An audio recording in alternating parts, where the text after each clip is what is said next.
Chempionlar Ligasi qaytmoqda. Yangi formatdagi bu turnirga ko'nikib qoldik va eng qizig'i bu turnir bizga tobora yoqmoqda. Aynan katta to'qnashuvlar, klassik to'qnashuvlar va eng qizig'i yangi chempionlarni taqdim etmoqda. Bugun to'pchilar Bilbao'ga 3 ochko olish uchun qo'shin tortib borsa, Borussia Dortmund Juventusni yana bir bor mag'lub etish uchun Turinga, Allianz stadionga tashrif buyursa, Xabi Alonso shogirdlari o'z uyida Olimpik Marseilni qabul qiladi.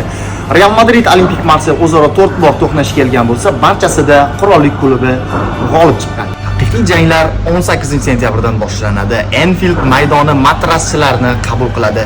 Bu jamoalar o'zaro 9 bor to'qnash kelgan bo'lsa, 3 g'alaba Liverpulda, 4 g'alaba Atletico Madridda, 2 bor kuchlar teng kelgan. Yana bir ajoyib bahs Myunxenliklar va Londonning aristokratlar jamoasi o'rtasida bo'lib o'tadi.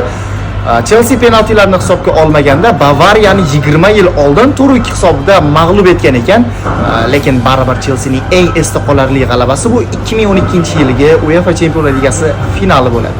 Yana bir qiziqarli o'tish kutilayotgan bahs Newcastle va Barselona jamoalari o'rtasida bo'lib o'tadi.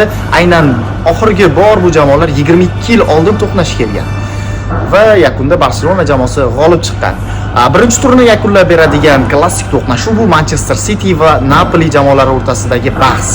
Aynan Kevin De Bruyne Etihadga 5 oy o'tib tashrif buyuradi. Bu safar ajablanarlisi Etihadni himoya qilish uchun emas, tor-mor etish uchun tashrif buyuradi. Siz ham ushbu turnirda o'z jamoangizni qo'llab-quvvatlang va hoziroq Jaydar podcast profilimizga obuna bo'lib, videoga like va kommentariyada o'z fikringizni yozib qoldiring. Sizlar bilan Jaydar podcast.